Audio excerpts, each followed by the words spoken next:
Hi everyone, welcome back to the channel. In this video, I will show you how to buy XRP on Binance.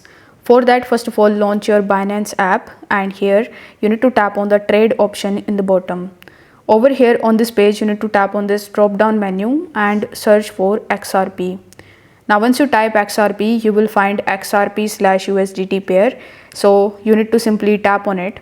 Now you need to make sure that the buy option is selected here and not the sell option. So if the sell option is selected here, you need to tap on buy.